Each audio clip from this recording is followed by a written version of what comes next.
नमस्कार दोस्तों, मेरा नाम निरंजन है। स्वागत करता हूं आपके अपने YouTube चैनल पर। दोस्तों, आज हम सितंबर माह के करंट अफेयर को देखेंगे। वीडियो आपके लिए बहुत इंपॉर्टेंट होगा। वीडियो पे आप अंत तक बने रहेंगे। और हाँ, वीडियो यदि आपको पसंद आता है तो वीडियो को जरूर लाइक कर दीजिएगा और चैनल को सब्सक्राइब करना बिल्कुल मत भूलिएगा। तो चलिए दोस्तों, शुरू करते हैं। देखिए, नेपाल के इतिहास में पहली महिला प्रधानमंत्री कौन बनी है? देखिए, नेपाल के इतिहास में यदि हम पहली महिला प्रधानमंत्री की बात करते हैं तो सुशीला कार्की बनी है।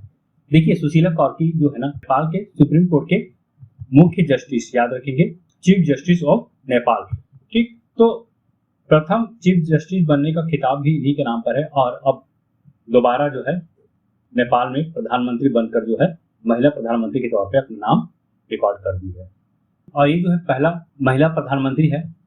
ये अंतरिम प्रधानमंत्री है, याद रखेंगे। ये पूर्णकालिक प्रधानमंत्री नहीं है, अंतरिम प्रधानमंत्री है। ठीक, याद रखेंगे। 6 महीने के अंदर में नेपाल में चुनाव होना है और 6 महीने बाद जो है नेपाल को पूर्णकालिक प्रधानमंत्री भी मिलने वाला है। देखिए, ये ऐसा क्यों हुआ? तो देखिए, नेपाल में जो है जो जनरेशन जी है, ठीक है, जेड जनरेशन की जो युवा है, वो वहाँ के भ्रष्टाचार के खिलाफ जो है अभी हाल ही में आंदोलन किए हैं और उन्हीं के आंदोलन का नतीजा है जो वहाँ के जो पूर्व प्रधानमंत्री है वो केपी शर्मा ओली, वो इस्तीफा दे दिए अपने पद से और बाद में जो है सुशीला कार्की को वहां की जनता के द्वारा जो है प्रधानमंत्री के तौर पे चुना गया है। अगला क्वेश्चन देखिए, किसने हाल ही में आयोजित यूएस ओपन 2025 में महिला एकल का खिताब जीता है? तो देखिए, यूएस ओपन 2025 में महिला एकल का खिताब आरेना सबलेंका जो है अपने नाम कर ली है। ये बेलारूस की रहने वाली है। यदि हम ग्रैंड स्लैम की बात करते हैं तो देखिए, अभी मैंने आपको बताया कि साल में 4 ग्रैंड स्लैम होता है। तो पहला जो ग्रैंड स्लैम जो है वो ऑस्ट्रेलिया ओपन है, वही दूसरा ग्रैंड स्लैम फ्रांस ओपन, तीसरा ग्रैंड स्लैम की हम बात करते हैं विंबलडन और चौथा जो ग्रैंड स्लैम है वो है अमेरिकी ओपन या यूएस ओपन। ठीक, याद रखेंगे। साल में 4 ग्रैंड स्लैम होता है और इन्हीं 4 ग्रैंड स्लैम से जो है यदि टेनिस से क्वेश्चन पूछा जाएगा तो इसी 4 ग्रैंड स्लैम को लेकर ही पूछा जाएगा। तो अभी हाल ही में यूएस ओपन का आयोजन किया गया है। ठीक, तो यहाँ से क्वेश्चन पूछा जाएगा।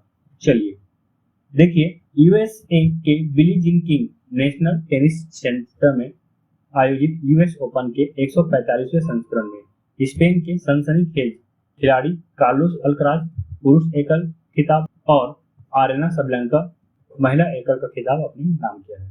तो कार्लोस अल्कराज जो है ये यानिक सिनर को हराकर अपना दूसरा यूएस ओपन पुरुष एकल का खिताब जीता है।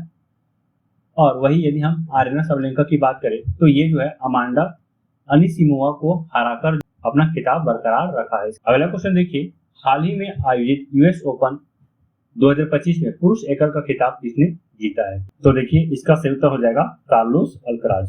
तो कार्लोस अल्कराज यानिक सिनर को हराकर पुरुष एकल का खिताब अपने नाम किया है। ठीक है, याद रखेंगे। कार्लोस अल्कराज ये विजेता है और यानिक सिनर जो है उप विजेता है। चलिए अगला क्वेश्चन देखिए, किस देश ने भारत की मलक्का जल डमरू मध्य गश्ती योजना का समर्थन किया है? तो देखिए, इसका जो सही उत्तर हो जाएगा ऑप्शन नंबर सी, सिंगापुर। देखिए, यदि हम जल डमरू मध्य की बात करते हैं मलक्का का, तो ये जो मलक्का जल डमरू मध्य जो है ये सुमात्रा और मलेशिया के मध्य है। एक तरफ आप देख सकते हैं अंडमान सागर है, दूसरी तरफ जो है हिंद महासागर। तो अंडमान सागर और हिंद महासागर को ये जोड़ने का काम करता है, या यूं कहा जाए तो चीन सागर और हिंद महासागर जोड़ने का काम करता है। तो देखिए, यहाँ पे मलक्का जल संधि या मलक्का जल डमरू मध्य के नीचे हम सुमात्रा को देख रहे हैं, ऊपर है मलेशिया और यहाँ ऊपर में देखेंगे थाईलैंड है। तो इस तरह से ये इन देशों के साथ घिरा हुआ है। अगला क्वेश्चन देखिए, केंद्रीय जल मार्ग मंत्री सर्बानंद सोनोवाल ने किस देश में तूतीकोरिन बंदरगाह पर हरित हाइड्रोजन परियोजना का उद्घाटन किया है? तो देखिए, हरित हाइड्रोजन परियोजना, तो हरित हाइड्रोजन परियोजना हम देख ही रहे हैं, है ना। हाल ही में गुजरात में इस परियोजना को लागू किया गया, लेकिन अब हम बात करते हैं बंदरगाह का। तो देखिए, हाल ही में तूतीकोरिन बंदरगाह पर जो है हरित हाइड्रोजन परियोजना का उद्घाटन किया गया है। ये जो तूतीकोरिन बंदरगाह है ये तमिलनाडु में है।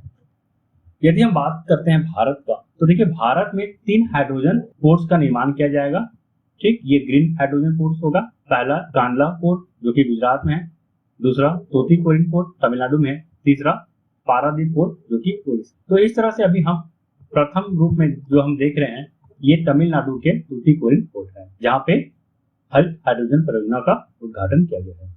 अगला क्वेश्चन देखिए, बिहार के राजगीर में आयोजित एशिया पुरुष हॉकी कप किस देश ने जीती है? तो देखिए, हाल ही में बिहार के राजगीर में एशिया पुरुष हॉकी कप का आयोजन किया गया और इसमें भारत साउथ कोरिया को हराकर यह खिताब अपने नाम किया है। और इस तरह से भारत अब तक 4 बार इस खिताब को अपने नाम किया है। कब कब किया है? तो 2003 में, 2007 में, 2017 में। तो इस तरह से ये 3 और अभी वर्तमान में 2025। तो इस तरह से 4 बार पुरुष हॉकी कप भारत ने नाम किया है। देखिए, एशिया कप हॉकी 2025 यह जो है इसका 12वां संस्करण था। आयोजन तिथि 29 अगस्त से 7 सितंबर 2025 तक। कहाँ आयोजित हुआ? तो राजगीर में। यह बिहार में पड़ता है। ठीक, भारत चौथी बार इस खिताब को अपने नाम किया है। कप्तान की हम बात करते हैं तो भारतीय कप्तान हरमनप्रीत सिंह है और इस खेल को जीतकर भारत सीधे, ठीक है, विश्व कप 2026 में स्थान प्राप्त कर लिया है, जो कि बेल्जियम और नीदरलैंड की संयुक्त मेजबानी में 14 से 30 अगस्त तक आयोजित किया जाएगा। यदि हम एशिया कप हॉकी 2025 की बात करते हैं तो इसका शुभंकर चांद है। आप यहाँ पे देख सकते हैं शुभंकर चांद। यदि हम बात करते हैं शुभंकर चांद की तो देखिए, ये जो है राष्ट्रीय पशु बाघ का प्रतीक है, जो साहस, ऊर्जा, आत्मविश्वास का संदेश देता है। भारत के नए उपराष्ट्रपति के रूप में किसे नियुक्त किया गया है? तो देखिए, भारत के उपराष्ट्रपति 15वें उपराष्ट्रपति के रूप में जो है सीपी राधाकृष्णन को नियुक्त किया है। ठीक, कब नियुक्त किया गया है? तो 12 सितंबर को। तो 12 सितंबर को राष्ट्रपति द्रौपदी मुर्मू के द्वारा जो है सीपी राधाकृष्णन को पद एवं गोपनीयता की शपथ दिलाई है। ठीक, और ये जो है भारत के 15वें उपराष्ट्रपति बन गए हैं। ठीक है, चुनाव की हम बात करते हैं तो हाल ही में 17वें उपराष्ट्रपति चुनाव का आयोजन किया गया था, जिसमें सीपी राधाकृष्णन विजयी हुए हैं। ठीक है, तो सीपी राधाकृष्णन विजयी हुए हैं। चुनाव की हम बात करते हैं तो 9 सितंबर 2025 को चुनाव हुआ था और इस दिन जो है परिणाम भी घोषित कर दिया गया। ठीक, तो भारत के 15वें उपराष्ट्रपति सीपी राधाकृष्णन, इसका पूरा नाम को आप याद रख लीजिएगा, चंद्रपुरम पोन्नुसामी राधाकृष्णन है। ठीक, इससे पहले भारत के 14वें उपराष्ट्रपति के तौर पर जगदीप धनखड़ थे, जिन्होंने स्वास्थ्य कारणों का हवाला देते हुए जो अपने पद से इस्तीफा दे दिया था। उपराष्ट्रपति से संबंधित 3 वीडियो जो है मैं अगस्त और सितंबर माह में बनाया हूं, आप हमारे YouTube चैनल में देख सकते हैं। ठीक है, प्लेलिस्ट में आप जाकर देखेंगे तो वहां पे आपको मिल जाएगा। अगला क्वेश्चन देखिए, पेरिस में आयोजित BWF विश्व चैंपियनशिप 2025 में सात्विक साईराज रंकीरेड्डी और चिराग शेट्टी ने कौन सा पदक जीता है? तो देखिए, इनका जो पदक की बात करते हैं तो ये कांस्य पदक है। सात्विक साईराज रंकीरेड्डी और चिराग शेट्टी की भारतीय जोड़ी को विश्व बैडमिंटन चैंपियनशिप के पुरुष डबल के सेमीफाइनल मुकाबले में चीन के 11वें वरीय चेन बो यांग और लियू की से हारने के बाद कांस्य पदक से संतोष। देखिए, आगामी जो BWF चैंपियनशिप 2026 की बात करते हैं तो इसका आयोजन जो है दिल्ली में होना है। किस देश में 21वीं G20 समिट 2026 का आयोजन किया जाएगा? तो देखिए, G20 2026 का जो आयोजन है वो मियामी में किया जाएगा। कहाँ है मियामी? तो अमेरिका में है, याद रखेंगे। तो अमेरिका में जो है G20 समिट का आयोजन किया जाएगा और ये जो है इसका 21वां संस्करण होगा। यदि हम बात करते हैं 20वां संस्करण का तो देखिए, 20वां संस्करण जो है 2025 में होना है। 2026 में जो होगा अमेरिका में होगा, और अमेरिका में कहाँ होगा? तो दक्षिणी फ्लोरिडा के मियामी के पास होगा। ठीक है, याद रखेंगे। कब होगा? तो ये नवंबर महीना के आसपास होगा। ठीक है, इसे याद रख लीजिएगा। और अभी 2025 की हम बात करते हैं तो 2025 का जो G20 शिखर सम्मेलन है वो जोहान्सबर्ग में होना है। और इससे पहले यदि हम बात करते हैं तो रियो डी जेनेरियो में 2024 का G20 शिखर सम्मेलन का आयोजन हुआ। भारत कब किया था? तो भारत जो है 2023 में पहली बार G20 शिखर सम्मेलन का अध्यक्षता किया। यदि हम G20 की बात करते हैं तो इसकी शुरुआत जो है जून 1999 में हुआ। G7 के कोलोन शिखर सम्मेलन में हुई थी और औपचारिक रूप से 26 सितंबर 1999 को G7 वित्त मंत्रियों की बैठक में इसकी स्थापना की गई, जिसकी उद्घाटन बैठक जो है 15-16 दिसंबर 1999 को बर्लिन में हुई। 2007 में वैश्विक वित्तीय और आर्थिक संकट के मद्देनजर G20 को राज्य सरकार के प्रमुखों के स्तर तक बढ़ा दिया गया और इसे अंतर्राष्ट्रीय आर्थिक सहयोग के लिए प्रमुख मंच नाम दिया गया। ठीक है, G20 सदस्य देश जो है उनका यदि हम बात करते हैं योगदान का तो GDP का लगभग जो है 85%, विश्व व्यापार का 75% से अधिक और दुनिया की लगभग 2/3 आबादी जो है प्रतिनिधित्व करता है। ठीक है, तो बहुत बड़ा संगठन है G20 का। चलिए अगला क्वेश्चन देखिए, नीति आयोग का लक्ष्य कब तक भारत के दलहन उत्पादन को दोगुना करना है। तो देखिए हाल ही में नीति आयोग द्वारा जो है रिपोर्ट जारी किया गया है। ठीक है, रिपोर्ट या विजन कह लीजिए। तो इस विजन में जो है ना दलहन उत्पादन को दोगुना करना इनका लक्ष्य है। और कब तक दोगुना करना है, तो 2047 तक दोगुना करना है। और वही 2030 तक की बात करते हैं तो 2030 तक जो है दलहन उत्पादन में जो है आत्मनिर्भर बनना है। तो 2030 तक आत्मनिर्भर बनना इसका लक्ष्य है और 2047 तक जो है दलहन उत्पादन को दोगुना करना है। एक और इम्पोर्टेंट क्वेश्चन, भारत की शिशु मृत्यु दर कितनी बताई गई है। तो देखिए हाल ही में रिपोर्ट जारी किया गया है, SRS का रिपोर्ट जो है। तो इस रिपोर्ट के अनुसार जो है भारत की शिशु मृत्यु दर जो है वो 25 पहुंच गई है। देखिए भारत के महापंजीयक द्वारा जारी नमूना पंजीकरण प्रणाली रिपोर्ट 2023 के अनुसार देश में शिशु मृत्यु दर 25 के रिकॉर्ड पर पहुंच गई है, जो 2013 के 40 था। यदि हम 2013 की बात करते हैं तो शिशु मृत्यु दर जो है 40 था, अब वर्तमान में जो है 25 हो गया है। इस तरह से 37.5% की गिरावट हम देखते हैं। ग्रामीण क्षेत्र में शिशु मृत्यु दर जो है 28 पहुंच गई है, पहले 44 था। वही शहरी क्षेत्र में जो है 18 हुई है और पहले जो है 27 था। वही कुल प्रजनन दर की बात करते हैं तो 2023 के अनुसार जो है भारत का कुल प्रजनन दर जो है 1.9 है। ठीक है, इस तरह से जो है 2.1 से नीचे आ गया है। बिहार में सबसे ज्यादा 2.8 है और दिल्ली में सबसे कम 1.2 है। ठीक है, याद रखिएगा, यहाँ से भी क्वेश्चन पूछा जाता है। अगला क्वेश्चन देखिए, उल्लास कार्यक्रम के तहत भारत का चौथा पूर्ण साक्षर राज्य कौन बना है। तो देखिए यदि हम बात करते हैं भारत का चौथा पूर्ण साक्षर राज्य, तो हाल ही में जो है हिमाचल प्रदेश बना है। वही हम बात करते हैं प्रथम स्थान पर जो है मिजोरम था, दूसरे स्थान पर गोवा, तीसरे स्थान पर त्रिपुरा, अब चौथे नंबर पर जो है हिमाचल प्रदेश बन गया। देखिए उल्लास नव भारत साक्षर कार्यक्रम के तहत पूर्ण साक्षर राज्य घोषित किया गया है। देखिए इस कार्यक्रम के तहत जो है ना भारत के लोगों को, नागरिकों को जो है पूर्ण रूप से साक्षर करना इसका लक्ष्य है। इस कार्यक्रम का जो लक्ष्य है 2022 से 2027 तक भारत को पूर्ण रूप से साक्षर राज्य घोषित करना है। चलिए एक और इम्पोर्टेंट क्वेश्चन है, किस देश के प्रधानमंत्री KP शर्मा ओली ने अपने पद से इस्तीफा दिया। तो मैंने पहले ही इसके बारे में बताया जब मैंने वर्तमान आंतरिक प्रधानमंत्री की बात किया, तो उस समय जो है मैंने ये बताया कि KP शर्मा ओली जो है अपने पद से इस्तीफा दे दिया था। क्यों दिया था, तो अभी हाल ही में जनरेशन जेड का जो है अभी आंदोलन किया गया था सरकार के भ्रष्टाचार के खिलाफ, और उनके अंदर बहुत सारा रोष था भ्रष्टाचार को लेकर। तो इन्हीं भ्रष्टाचार को लेकर जो है एक आंदोलन किया गया, आंतरिक आंदोलन था वहां के नागरिकों के द्वारा। तो KP शर्मा ओली जो है अपने पद से इस्तीफा दे दिए थे। ये जो है नेपाल के प्रधानमंत्री थे। अगला क्वेश्चन देखिए, फ्रांसीसी राष्ट्रपति ने सितंबर 2025 में किसे फ्रांस का नया प्रधानमंत्री नियुक्त किया है। फ्रांस का नया प्रधानमंत्री जो है हाल ही में सेबेस्टियन लेकोर्नु को नियुक्त किया गया है। भारतीय सेना ने पंजाब, हिमाचल प्रदेश और जम्मू और कश्मीर में बाढ़ में फंसे लोगों को निकालने के लिए कौन सा अभियान चलाया है। तो ये अभियान जो है ऑपरेशन राहत है।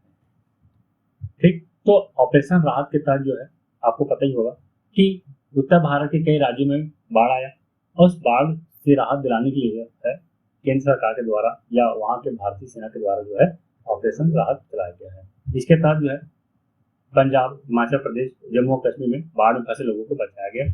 6000 से अधिक लोगों को निकाला गया और 13000 से अधिक नागरिकों को चिकित्सा सहायता प्रदान की गई है। अगला क्वेश्चन देखिए, खिजरली गांव की ऐतिहासिक घटना किस राज्य से संबंधित है। तो खिजरली गांव की ऐतिहासिक घटना जो है ये राजस्थान गांव से संबंधित। अगला क्वेश्चन देखिए, किस देश में जापान 2025 नामक बहुराष्ट्रीय अभ्यास शुरू किया गया। तो इसका सही उत्तर हो जाएगा ऑप्शन नंबर ए, रूस। अगला क्वेश्चन देखिए, किसे 10 लाख से अधिक जनसंख्या वाली श्रेणी में स्वच्छ वायु सर्वेक्षण पुरस्कार 2025 में पहला स्थान प्राप्त हुआ है। तो देखिए इसका सही उत्तर हो जाएगा ऑप्शन नंबर सी, इंदौर। तो देखिए हाल ही में स्वच्छ वायु सर्वेक्षण पुरस्कार प्रदान किया गया है केंद्र सरकार के द्वारा। ये जो है 3 श्रेणी में बटा था। पहला श्रेणी था जो कि 10 लाख से अधिक जनसंख्या था, दूसरा 3 से 10 लाख, तीसरा जो है 3 लाख से था। तो 10 लाख से अधिक जनसंख्या में जो है इंदौर प्रथम स्थान पर, जबलपुर दूसरे स्थान पर, आगरा और सूरत जो है तीसरे स्थान पर था। वही 3 से 10 लाख के मध्य में अमरावती प्रथम स्थान पर, झांसी और मुरादाबाद दूसरे स्थान पर, अलवर तीसरे स्थान पर। वही 3 लाख से कम आबादी में देवास प्रथम स्थान पर, परमाणु दूसरे स्थान पर, अंगुल तीसरे स्थान पर है। तो ये इंपॉर्टेंट याद रखिएगा, इसमें जो है 10 लाख से अधिक जनसंख्या पर जो है आप जरूर याद कीजिए, इंदौर जो है प्रथम स्थान पर है। अगला क्वेश्चन देखिए, हाल ही में जारी ब्लूमबर्ग बिलियनियर्स इंडेक्स के अनुसार दुनिया के सबसे अमीर व्यक्ति कौन बने हैं? तो देखिए इसका जो सही उत्तर हो जाएगा ऑप्शन नंबर डी, लेरी एलिसन। अगला क्वेश्चन देखिए, निम्न में से किसके द्वारा डिफरेंट बट नो लेस नामक किताब लिखी गई है? तो डिफरेंट बट नो लेस नामक किताब जो है अनुपम खेर के द्वारा लिखी गई है। अगला क्वेश्चन देखिए, किस देश में आयोजित होने वाले महिला विश्व कप 2025 के लिए आईसीसी ने विल टू विन अभियान शुरू किया है? तो आईसीसी द्वारा जो है विल टू विन अभियान जो है प्रारंभ किया गया है, और यह जो खेल की बात करते हैं, महिला विश्व कप 2025 की बात करते हैं, इसका आयोजन जो है भारत में होना है। कब होगा? तो 30 सितंबर 2025 को। ठीक है, इसका उद्देश्य की हम बात करते हैं विल टू विन का, तो इसका उद्देश्य है दृढ़ संकल्प, सहनशीलता और महिला क्रिकेट के बदलाव का जश्न मनाना है। प्रतियोगिता की बात करें तो 30 सितंबर से 2 नवंबर 2025 तक आयोजित होगी। चलिए अगला क्वेश्चन देखिए, किस शहर में दुनिया का पहला डिजिटल आदिवासी विश्वविद्यालय आदि संस्कृति को लॉन्च किया गया है? तो उत्तर होगा नई दिल्ली। देखिए, नई दिल्ली स्थित भारत मंडपम में आदिवासी कला रूपों, विरासत के संरक्षण, आजीविका को सक्षम बनाने और भारत के जनजातीय समुदायों को दुनिया से जोड़ने के लिए एक अग्रणी डिजिटल शिक्षण मंच आदि संस्कृति के बीटा संस्करण की शुरुआत की है। आदि संस्कृति की कल्पना जनजातीय समुदायों की संस्कृति, पारंपरिक ज्ञान को संरक्षित करने और उसे बढ़ावा देने, जनजातीय कारीगरों द्वारा बनाए गए उत्पादों तक दुनिया भर की पहुंच प्रदान करने वाले एक ऑनलाइन बाजार के लिए दुनिया के पहले डिजिटल विश्वविद्यालय के रूप में की गई है। इस प्लेटफॉर्म के 3 प्रमुख घटक हैं, जिसमें आदिवासी विश्वविद्यालय, आदि संपदा और आदि हाट है। आदि हाट यानी कि ऑनलाइन बाजार, आदि संपदा यानी कि सामाजिक संस्कृति का भंडार, आदि विश्वविद्यालय मतलब डिजिटल ट्राइबल आर्ट अकादमी। IIM अहमदाबाद का पहला अंतर्राष्ट्रीय कैंपस किस शहर में खुला है? तो IIM अहमदाबाद का अंतर्राष्ट्रीय कैंपस जो है ये दुबई में खोला गया है। याद रख सकते हैं, देखिए दुबई कैंपस उद्घाटन किया गया है यहाँ पे। अगला क्वेश्चन देखिए, महाराष्ट्र के राज्यपाल का अतिरिक्त प्रभार किसने संभाला है? तो देखिए हाल ही में CP राधाकृष्णन है जो कि उपराष्ट्रपति बने हैं। ठीक, और इसके उपराष्ट्रपति बनने पर ये जो है राज्यपाल के पद से इस्तीफा दे दिया है महाराष्ट्र के, और इनके जगह पे जो है आचार्य देवव्रत को जो है वहां का अतिरिक्त राज्यपाल नियुक्त किया गया है। भारत के किस पूर्व प्रधानमंत्री को मरणोपरांत PV नरसिम्हा राव अवार्ड से सम्मानित किया गया है? ठीक, देखिए हाल ही में इस पुरस्कार प्रदान किया गया है। पूर्व प्रधानमंत्री मनमोहन सिंह का निधन हो चुका है, तो इनके बदले में इनकी वाइफ जो है इस सम्मान को प्राप्त की है, ग्रहण की है। ठीक है, तो मरणोपरांत PV नरसिम्हा राव अवार्ड से जो है डॉक्टर मनमोहन सिंह को सम्मानित किया गया है। ठीक, तो इन्हें जो है भारत के आर्थिक परिवर्तन और राष्ट्र निर्माण में उनके योगदान के लिए पुरस्कार प्रदान किया गया है। 1991 में जो आर्थिक उदारीकरण आया था, उनके ये जो है शिल्पकार माने जाते हैं। 1991 में ही आपको देखने को मिला था LPG यानी कि लिबरलाइजेशन, प्राइवेटाइजेशन एंड ग्लोबलाइजेशन। तो ये LPG जो है हमें देखने को मिला। पुरस्कार जो है मनमोहन सिंह जी की पत्नी गुरशरण कौर के द्वारा ग्रहण किया गया है। इस पुरस्कार की स्थापना PVNMF यानी कि PV Narasimha Rao memorial foundation ने अर्थशास्त्र के क्षेत्र में विशिष्ट योगदान को सम्मानित करने के उद्देश्य से दी जाती है। महिला हॉकी एशिया कप 2025 में भारतीय महिला हॉकी टीम ने कौन सा पदक जीता है? तो देखिए हाल ही में महिला हॉकी एशिया कप का आयोजन किया गया। इनमें जो है भारत को कांस्य पदक प्राप्त हुआ है। वही स्वर्ण पदक की बात करते हैं तो स्वर्ण पदक जो है चीन को प्राप्त हुआ है, यानी कि चीन जो है फाइनल मैच में भारत को हराया है। देखिए कितने से हराया है? तो 1-4 से हराया है। ठीक, तो मतलब भारत जो है 1 गोल और चीन के पास जो है 4 स्कोर है। तो यह जो खेल है ये इसका जो है 12वां संस्करण था, जो कि चीन के हांजो में आयोजित हुआ है। इस जीत के साथ चीन ने बेल्जियम और नीदरलैंड में आयोजित होने वाले हॉकी विश्व कप 2026 के लिए क्वालिफाई कर लिया है। ठीक, तो जो महिला हॉकी एशिया कप जो है कहाँ आयोजित किया गया था? तो चीन में कौन सा संस्करण है? 12वां संस्करण है। और इस जीत के साथ चीन जो है हॉकी विश्व कप 2026 के लिए क्वालिफाई कर लिया है, जबकि भारत को जो है ट्रायल मैच से अब गुजरना पड़ेगा। चीन का यह जो है तीसरा खिताब है। इससे पहले 1989 में और 2009 में भी इस खिताब को अपने नाम किया है। यदि हम एशियाई हॉकी महासंघ की बात करें तो इसकी स्थापना जो है 1958 में टोक्यो में हुआ था। इसका मुख्यालय कुआलालंपुर मलेशिया है। संस्थापक सदस्य देश जो है भारत, जापान, कोरिया गणराज्य, मलेशिया और पाकिस्तान है। अगला क्वेश्चन देख लेते हैं। किस देश ने भ्रष्टाचार से लड़ने के लिए डिएला नामक दुनिया का पहला एआई जनित मंत्री नियुक्त किया है? तो देखिए इसका सही उत्तर हो जाएगा अल्बानिया। तो अल्बानिया सरकार ने डिएला नामक जो है एआई मंत्री नियुक्त किया है। इनका जो मुख्य कार्य रहेगा भ्रष्टाचार को रोकना होगा।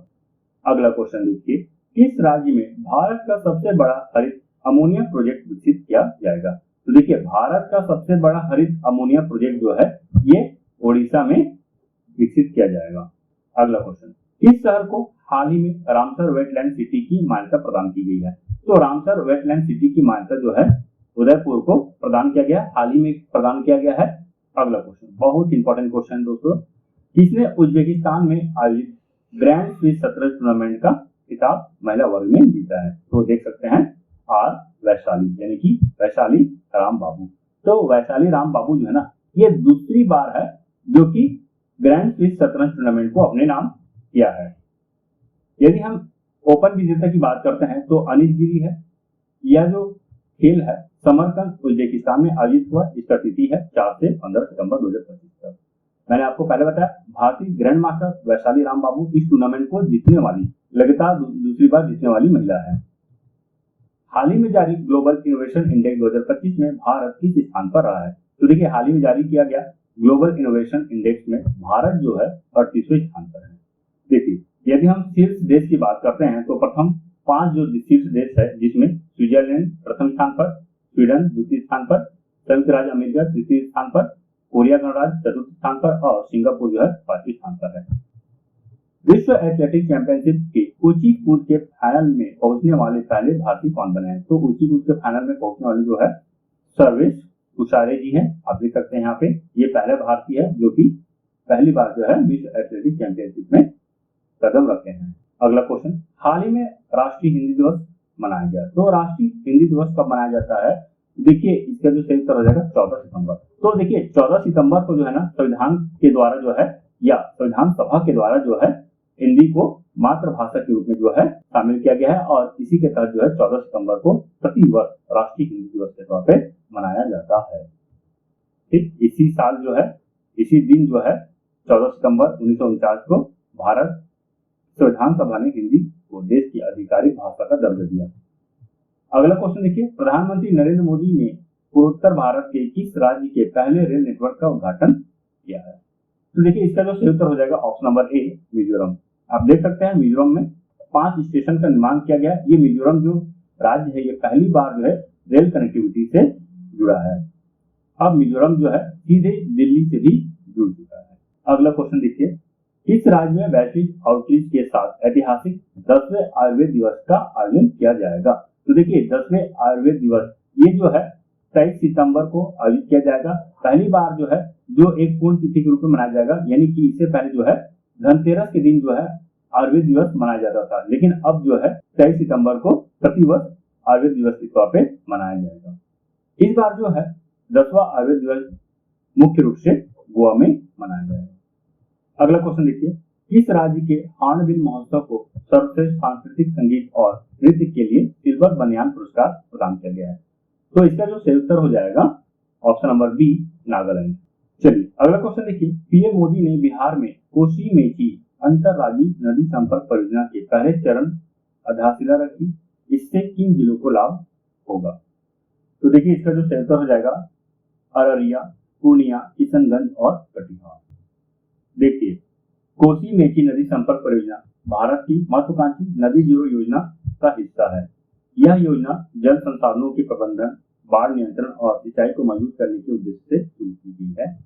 इसके पहले चरण का शिलान्यास प्रधानमंत्री नरेंद्र मोदी ने 15 सितंबर 2025 को किया। यदि हम इस परियोजना के उद्देश्य की बात करते हैं तो कोसी नदी के अतिरिक्त जल को मेची नदी से जोड़कर बिहार के सूखाग्रस्त क्षेत्रों में सिंचाई बढ़ाना, बाढ़ प्रबंधन करना और कृषि उत्पादकता में सुधार लाना है।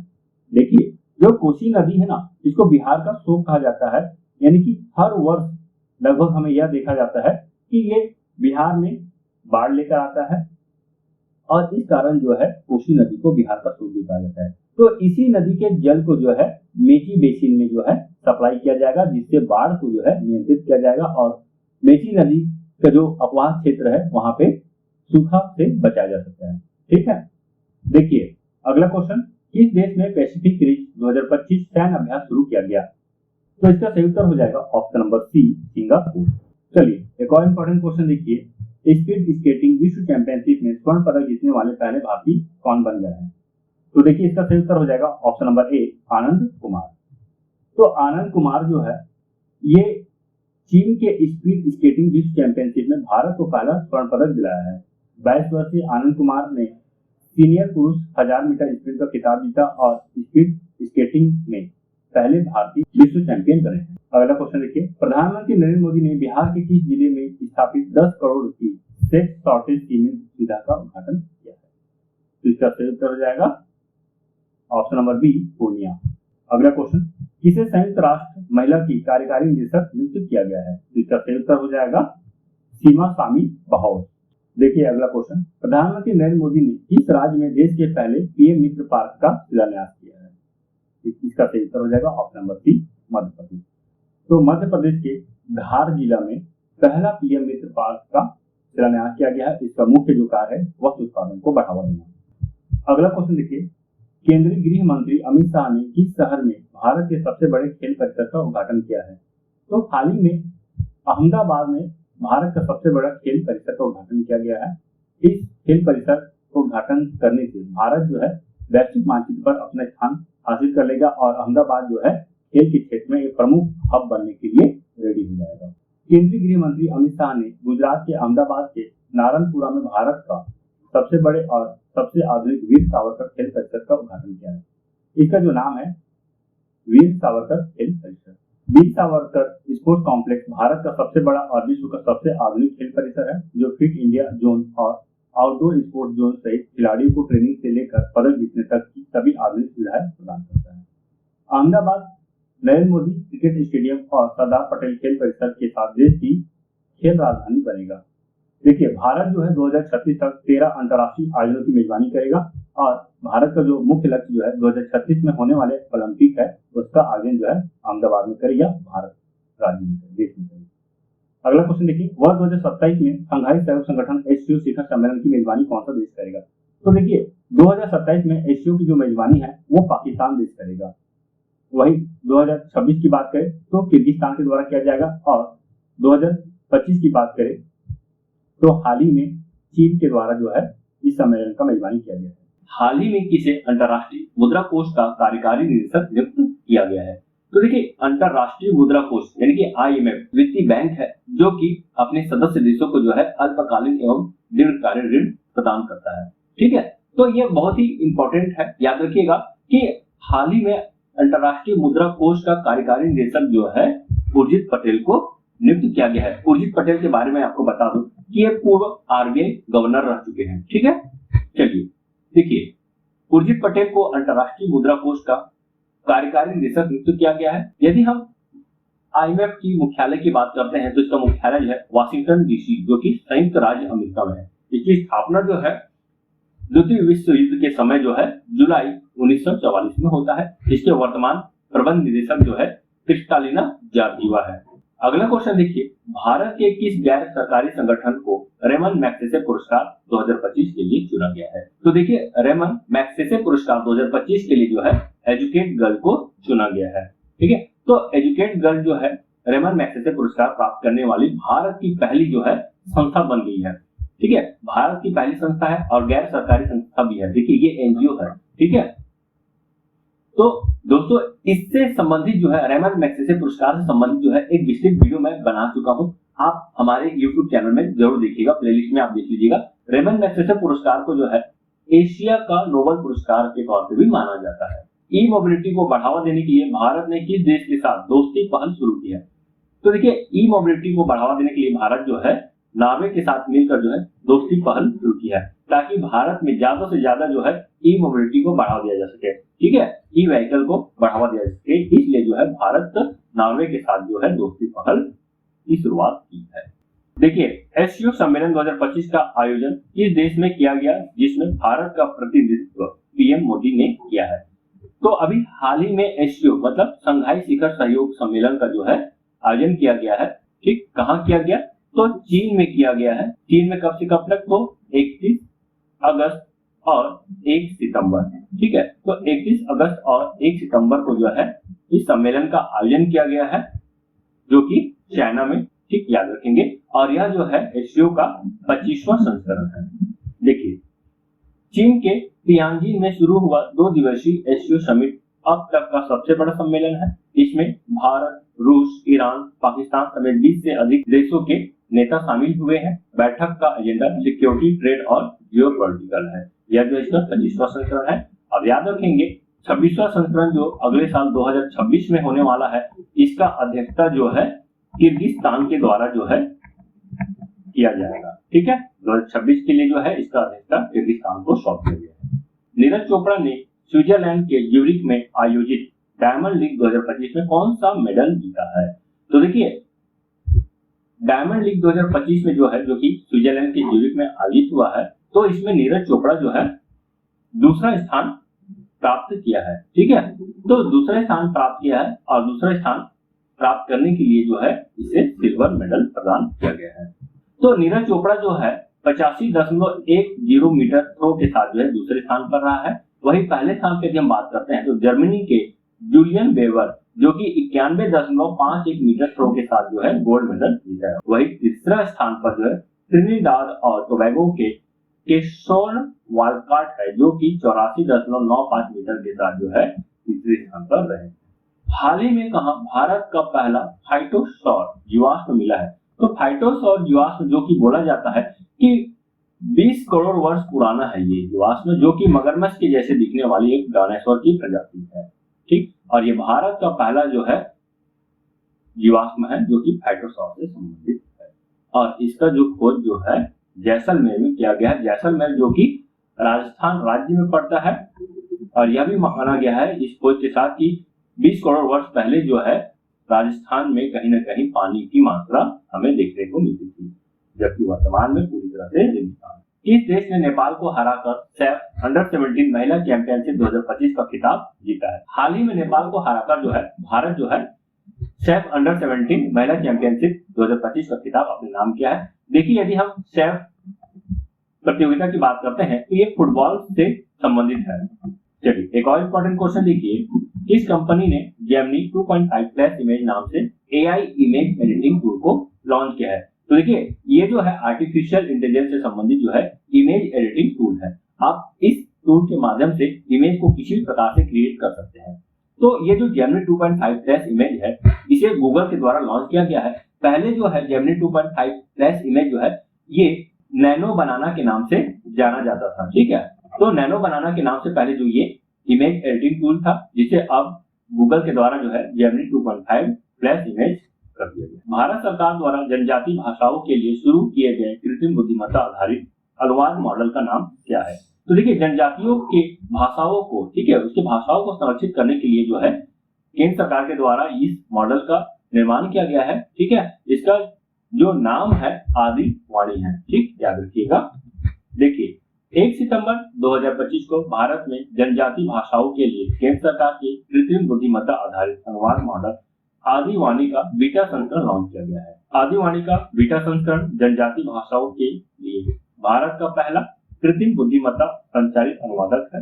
इसका उद्देश्य भारत की विशाल जनजातीय भाषाई विविधता को संरक्षित करना है। चलिए, और क्वेश्चन देखिए, महिला क्रिकेट विश्व कप 2025 को बढ़ावा देने के लिए अंतरराष्ट्रीय क्रिकेट परिषद ने किसके साथ साझेदारी की है?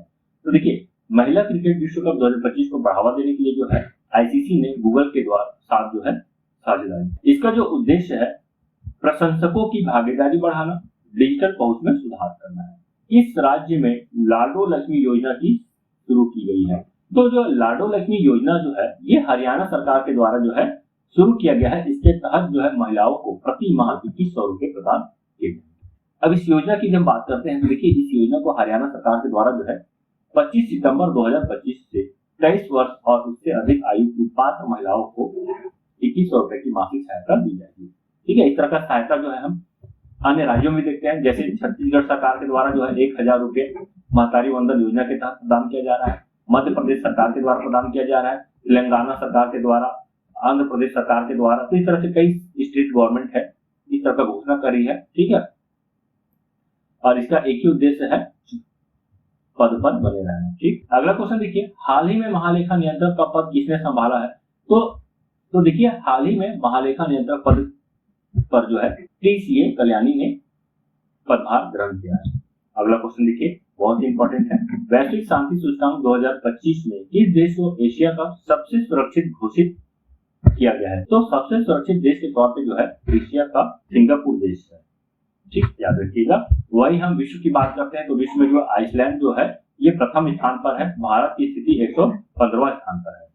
यदि हम एशिया की बात करते हैं तो एशिया में जो है ये प्रथम स्थान पर है, वही वैश्विक स्तर पर जो है ये 6वां स्थान पर है। ग्लोबल पीस इंडेक्स जो है ये institute of economic and peace के द्वारा जो है जारी किया जाता है प्रति वर्ष। अगला क्वेश्चन देखिए, किस शहर में बैडमिंटन विश्व चैंपियनशिप 2026 का आयोजन किया जाएगा? तो बैडमिंटन विश्व चैंपियनशिप 2026 का आयोजन जो है नई दिल्ली में किया जाएगा। इससे पहले भारत में जो है 2009 में जो है इस वर्ल्ड कप की मेजबानी किया गया था भारत के द्वारा, और अब जो है दिल्ली में तीसरे सत्र का आयोजन किया जाएगा। वही हम बैडमिंटन वर्ल्ड फेडरेशन की बात करते हैं तो इसकी स्थापना 1934 में होता है, मुख्यालय कालालमपुर मलेशिया है, और वर्तमान अध्यक्ष जो है खुनीन पटामा है। चलिए, बहुत ही महत्वपूर्ण क्वेश्चन दोस्तों, बहुत ज्यादा इंपॉर्टेंट है, देखिएगा इससे क्वेश्चन आपके एग्जाम में आएगा ही आएगा। नई दिल्ली में लॉन्च की गई भारत की पहली स्वदेश निर्मित चिप का क्या नाम है? तो भारत की पहली स्वदेश निर्मित चिप जो है ये विक्रम है।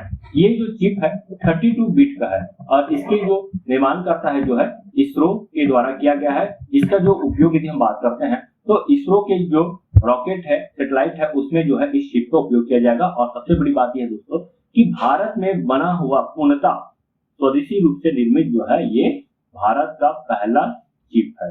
और आपको पता ही होगा कि भारत सरकार जो है सेमीकंडक्टर को बढ़ावा देने के लिए अलग अलग नीतियां, अलग अलग पैकेज भी जारी की जा रही है। इसके साथ कई राज्यों में जो है प्लांट की भी स्थापना कर दिया गया है।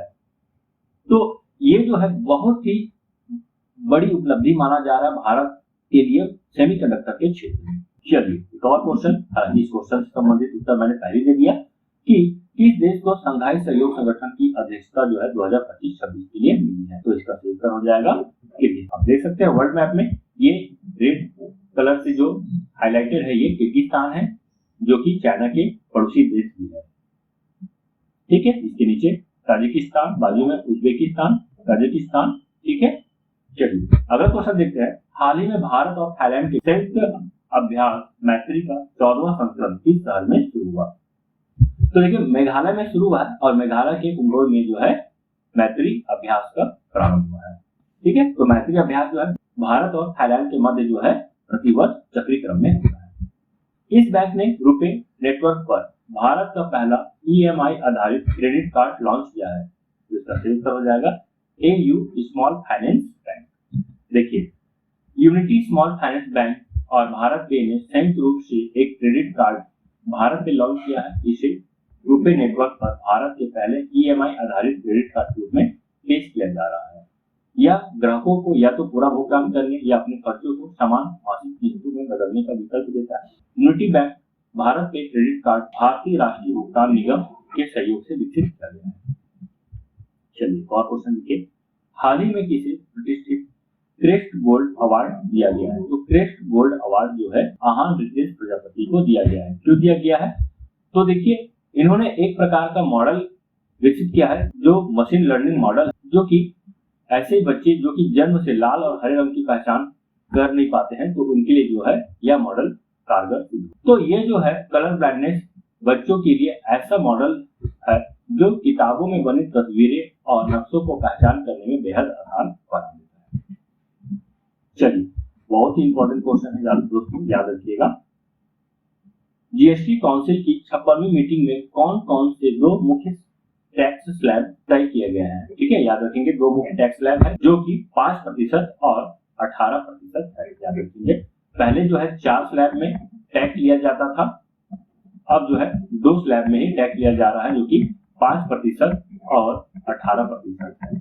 ठीक है, इसके साथ बहुत ही महत्वपूर्ण प्रावधान किया गया। यह जो टैक्स रिफॉर्म है ये मध्यम वर्गीय लोगों के लिए बहुत ही महत्वपूर्ण साबित होने वाला है दोस्तों, क्योंकि इसमें कई सारी चीजों के लिए जो है टैक्स घटा दिया। वही शिक्षा के लिए जो है टैक्स जो है 0% कर दिया, मेडिकल के कई सारे टैक्स को 0% कर दिया गया है। और जैसे आप यदि बाइक कार खरीद रहे हैं, टीवी कूलर फ्रिज खरीद रहे हैं, तो पहले जो है वो 28% के टैक्स स्लैब में आता था, अब उसे 18% के टैक्स स्लैब में कर दिया गया है। तो इस तरह से बहुत सारा चेंजेस किया गया है। ठीक है, यदि आप कमेंट बॉक्स में कमेंट करते हैं कि इससे संबंधित एक महत्वपूर्ण वीडियो बना दीजिए, तो मैं जरूर इसका वीडियो बनाऊंगा। ठीक है, देखिए 5% और 18% और इसके अलावा एक और टैक्स स्लैब है, हालांकि इसे जो है इस टैक्स स्लैब में नहीं काउंट किया जा रहा है, फिलहाल वही टैक्स स्लैब आगे, लेकिन एक और नवीन टैक्स स्लैब बनाया गया है 40% का, जो कि जो विलासितापूर्ण वस्तुएं हैं जैसे कि तंबाकू, लग्जरी कारें, इस तरह की जो चीजें हैं उसके लिए जो है 40% का टैक्स लागू होगा। वही 12% और 28% को हटा दिया गया। जो 28% का टैक्स था उसे 18% में और 12% के टैक्स को 5% में इस तरह से मॉडिफाई किया गया है। ठीक है, याद रखिएगा। चलिए आप मुझे कमेंट बॉक्स में उत्तर दीजिएगा कि जो जीएसटी है, good and service tax, Bharat में किस वर्ष लागू हुआ। ठीक है, इसका उत्तर आप कमेंट बॉक्स में। अगला क्वेश्चन देखिए, छत्तीसगढ़ तेलंगाना सीमा पर कर्रे गुड्डा पहाड़ी पर चलाए गए सबसे बड़े नक्सल विरोधी अभियान का नाम क्या है। तो देखिए इसका नाम जो है ऑपरेशन ब्लैक फॉरेस्ट है। यह ऑपरेशन ब्लैक फॉरेस्ट जो है अब तक का भारत के इतिहास में सबसे बड़ा जो है नक्सल विरोधी अभियान है, जो कि केंद्र सरकार राज्य सरकार के द्वारा संयुक्त रूप से चलाया जा रहा है। इसमें सेना का भी मुख्य योगदान। अगला क्वेश्चन देखिए, पुस्तक Mother Mary comes to me किसने लिखी है। तो देखिए पुस्तक Mother Mary comes to me जो है ये अरुंधति राय ने लिखी है। हाल ही में अरुंधति राय को जो है पेन ट्रांसलेट पुरस्कार से भी सम्मानित किया गया है। एक और बहुत ही महत्वपूर्ण पुरस्कार जो है अरुंधति राय के नाम पर है। आप इसे कमेंट बॉक्स में जरूर मुझे बताइएगा कि अरुंधति राय को जो है कौन सा प्रतिष्ठित पुरस्कार प्रदान किया गया। चलिए अगला क्वेश्चन देखते हैं, किसके द्वारा भारत की पहली राष्ट्रीय भू-तापीय ऊर्जा नीति शुरू की गई है। तो देखिए हाल ही में भारत सरकार के द्वारा पहली राष्ट्रीय भू-तापीय ऊर्जा नीति शुरू की गई है। ये नवीन एवं नवीकरणीय ऊर्जा मंत्रालय से संबंधित है। ठीक, तो नवीन एवं नवीकरणीय ऊर्जा मंत्रालय के द्वारा पहली यानी कि भारत का प्रथम राष्ट्रीय भू-तापीय ऊर्जा नीति शुरू की गई है। देखिए भारत की पहली राष्ट्रीय भू-तापीय ऊर्जा नीति नवीन एवं नवीकरणीय ऊर्जा मंत्रालय द्वारा शुरू की गई है। यह नीति विशेष रूप से पृथ्वी की आंतरिक ऊष्मा से प्राप्त भू-तापीय ऊर्जा के उपयोग को बढ़ावा देने के लिए है और 2070 तक भारत के शुद्ध शून्य उत्सर्जन लक्ष्य को प्राप्त करने में मदद करेगी। देखिए भारत का जो लक्ष्य है 2070 तक जितना भी ऊर्जा उत्पन्न होगा वो सारा का सारा जो है नवीकरणीय ऊर्जा से उत्पन्न होना है। इस नीति का लक्ष्य है विभिन्न क्षेत्रों में भू ऊर्जा के उपयोग को बढ़ावा देना। भारत में यदि हम भू-तापीय ऊर्जा की संभावित क्षमता की बात करते हैं तो कुल 10 गीगावाट है। देखिए भारत में 10 प्रमुख भू-तापीय प्रांत स्थित हैं, जहां पे हम जो है भू-तापीय ऊर्जा क्षेत्र को देखते हैं। ये मैप है, कहां कहां है तो हिमालय भू-तापीय प्रांत, नागालुसाई, अंडमान निकोबार द्वीप, सोन नर्मदा ताप्ती, पश्चिमी घाट, कम्बेक ग्रेबन, अरावली, महानदी, गोदावरी, दक्षिण भारतीय क्रेटोनिक क्षेत्र। तो ये 10 क्षेत्र हैं जहां पे भू-तापीय ऊर्जा हमें देखने को मिल सकती है। अगला क्वेश्चन देखिए, किस राज्य के नागौर जिले में लिथियम भंडार पाए गए हैं। तो राजस्थान राज्य में लिथियम भंडार पाए गए हैं। इससे पहले हम बात करते हैं तो कर्नाटक में पाया गया था, और उससे पहले यदि हम बात करें तो जम्मू और कश्मीर और छत्तीसगढ़। तो इन जगहों में लिथियम का भंडार पाया गया है। छत्तीसगढ़ में ब्लॉक का नीलामी भी हो चुका है और यहाँ लिथियम भंडार का उत्पादन भी प्रारंभ हो चुका है। तो अब राजस्थान में भी लिथियम का भंडार पाया गया है। इस तरह से अब भारत जो है लिथियम के मामले में आत्मनिर्भर बन जाएगा। देखिए भारत जो है अपना ज्यादातर लिथियम जो है चीन से इंपोर्ट कराता है। चलिए अगला क्वेश्चन देखिए, किसे वर्ष 2023 के लिए दादा साहब फाल्के पुरस्कार दिया गया। तो हाल ही में दादा साहब फाल्के पुरस्कार प्रदान किया गया है और इस बार 55वां दादा साहब फाल्के पुरस्कार प्रदान किया गया है 2023 के लिए। तो पुरस्कार प्राप्त करता है मोहन लाल। चलिए अगला क्वेश्चन देखिए, कौन एक दिवसीय क्रिकेट में सबसे तेज शतक लगाने वाले भारतीय खिलाड़ी बन गई है? तो सबसे तेज शतक लगाने वाली भारतीय खिलाड़ी जो है स्मृति मंधाना बन गई है। हाल ही में यह खिताब उन्होंने अपने नाम किया है और इस तरह वो विराट कोहली के रिकॉर्ड को भी पीछे छोड़ दिया है। देखिए स्मृति मंधाना ने ऑस्ट्रेलिया के खिलाफ तीसरे एक दिवसीय मैच में केवल 50 गेंदों पर शतक बनाकर भारतीय पुरुष और महिला क्रिकेट इतिहास में सबसे तेज एक दिवसीय शतक का रिकॉर्ड बनाया है। इन्होंने विराट कोहली के 52 गेंदों के पिछले रिकॉर्ड को तोड़ दिया है। अगला क्वेश्चन देखिए, बहुत ही इंपॉर्टेंट है। पाकिस्तान ने किस अरब देश के साथ रक्षा समझौता किया जिसके तहत एक देश पर हमला दूसरे पर भी हमला माना जाएगा? तो ये संधि है जिसके तहत बोला गया एक देश में यदि हमला हो रहा है तो दूसरे देश में भी हमला माना जाएगा। यदि देखिए इसका जो उत्तर हो जाएगा सऊदी अरब। अगर सऊदी अरब में कोई देश हमला करता है इसका मतलब पाकिस्तान में भी हमला हो रहा है, या पाकिस्तान में हमला हो रहा है तो सऊदी अरब में भी हमला हो रहा है, यह माना जाएगा। पाकिस्तान और सऊदी अरब में स्ट्रेटेजिक म्यूचुअल डिफेंस एग्रीमेंट का समझौता हुआ है। चलिए अगला क्वेश्चन देखिए, सितंबर 2025 में CISF का नया महानिदेशक से नियुक्त किया गया है। तो इसका जो सही उत्तर हो जाएगा प्रवीण रंजन। देखिए 1993 बैच के IPS अधिकारी प्रवीण रंजन को केंद्रीय औद्योगिक सुरक्षा बल का महानिदेशक नियुक्त किया गया है। CISF औद्योगिक और हवाई अड्डों की सुरक्षा का जिम्मा संभालती है। CISF की स्थापना की बात करें तो 10 मार्च 1969 को होता है और इसका मुख्यालय नई दिल्ली में है। अगला क्वेश्चन देखिए, हाल ही में भारत और अमेरिका के बीच संयुक्त सैन्य अभ्यास युद्ध अभ्यास का 21वां संस्करण कहाँ संपन्न हुआ? तो इसका जो सही उत्तर हो जाएगा अलास्का। तो अलास्का में युद्ध अभ्यास नामक संयुक्त सैन्य अभ्यास का आयोजन हुआ है। यह अभ्यास जो है भारत और अमेरिका के मध्य होता है और यह इस बार का 21वां संस्करण है। अगला क्वेश्चन, अंतर्राष्ट्रीय जल पुरस्कार से सम्मानित होने वाले पहले भारतीय कौन बने हैं? तो अंतर्राष्ट्रीय जल पुरस्कार से सम्मानित होने वाले भारत के पहले भारतीय हिमांशु कुलकर्णी बन गए हैं। आप यहाँ पे देख सकते हैं हिमांशु कुलकर्णी को। तो पुणे के प्रख्यात वैज्ञानिक डॉक्टर हिमांशु कुलकर्णी भारतीय उपमहाद्वीप से पहले व्यक्ति बन गए हैं जिन्होंने अंतर्राष्ट्रीय जल पुरस्कार से सम्मानित किया गया है।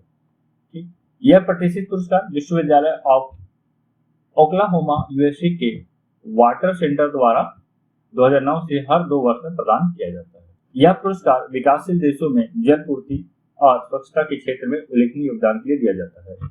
इस पुरस्कार के तहत 25,000 अमेरिकी डॉलर प्रदान की जाती है। चलिए अगला क्वेश्चन देखिए, बैरन द्वीप कहाँ स्थित है जहाँ भारत का एकमात्र सक्रिय ज्वालामुखी फटा है? तो बैरन द्वीप जो है ये अंडमान सागर में स्थित है और भारत का एकमात्र सक्रिय ज्वालामुखी भी है। बहुत इंपॉर्टेंट क्वेश्चन है। लगातार 3 बार महिला बैलन डी'ओर पुरस्कार जीतने वाली पहली महिला खिलाड़ी कौन बनी है? तो देखिए फुटबॉल के क्षेत्र में यह प्रमुख पुरस्कार है और इसके महिला विजेता है एटाना बोनमाटी। ये लगातार 3 बार इस पुरस्कार को अपने नाम की है। पुरुष बैलन डी'ओर पुरस्कार 2025 किसने जीता? तो पुरुष बैलन डी'ओर पुरस्कार 2025 उस्मान डेम्बेले ने जीता है। तो पुरुष में उस्मान डेम्बेले और महिला में एटाना बोनमाटी इस पुरस्कार को अपने नाम की है। अगला क्वेश्चन, किस राज्य में महिलाओं को आर्थिक रूप से सशक्त बनाने के लिए मुख्यमंत्री महिला रोजगार योजना शुरू की गई है? तो बिहार राज्य में इस योजना को शुरू किया गया है। इसके तहत जो है स्व सहायता समूह से जुड़ी महिलाओं को 10,000 रुपए प्रदान किया जा रहा है ताकि आत्मनिर्भर बन सके। अगला क्वेश्चन देखिए, भारत ने पहली बार रेल आधारित मोबाइल औरांचल प्रणाली से किस मिसाइल का परीक्षण किया है? इसका सही उत्तर हो जाएगा अग्नि प्राइम। तो आप देख सकते हैं चलती ट्रेन से इस परीक्षण का अंजाम दिया गया है। इसके तहत अग्नि प्राइम नामक मिसाइल को लॉन्च किया गया है। देखिए रेल आधारित लॉन्च सिस्टम की विशेषता क्या है? यह प्रणाली बिना किसी पूर्व शर्त के देश भर में कहीं भी स्थानांतरित होकर कम समय में मिसाइल प्रक्षेपित करने में सक्षम होगी। इसके द्वारा प्रशिक्षण किया गया है तो DRDO के द्वारा और स्ट्रेटेजिक फोर्सेस कमांड SFC के द्वारा। तो DRDO और SFC ने संयुक्त रूप से 25 सितंबर 2025 को अग्नि प्राइम मिसाइल का सफलतापूर्वक परीक्षण किया। यह परीक्षण रेल आधारित मोबाइल लॉन्चर सिस्टम से किया गया है। इसके जरिए भारत ने अपनी रक्षा क्षमताओं में एक महत्वपूर्ण उपलब्धि। अगला क्वेश्चन देखिए, भारत ने किस अरब देश में QR कोड आधारित UPI सेवा सितंबर 2025 में शुरू की है? तो इसका सही उत्तर हो जाएगा ऑप्शन नंबर सी, कतर। देखिए यूपीआई का फुल फॉर्म की हम बात करते हैं तो यूनिफाइड पेमेंट इंटरफेस है। सितंबर 2025 में एनपीसीआई इंटरनेशनल पेमेंट लिमिटेड ने कतर नेशनल बैंक के साथ साझेदारी की, जिसमें एनआईपीएल और यूएनबी ने कतर में भारतीयों के लिए क्यूआर कोड आधारित यूपीआई सेवा लागू की है। भारतीय लोग कतर में अब यूपीआई ऐप का यूज कर सकते हैं। कतर इस डिजिटल ट्रांजैक्शन सिस्टम की अनुमति देने वाला 8वां देश बन गया है। इससे पहले Bhutan, France, Mauritius, Nepal, Singapore, Sri Lanka, संयुक्त अरब अमीरात और अब कतर, ये प्रमुख 8 देश है जो यूपीआई सुविधा प्रदान कर रही है।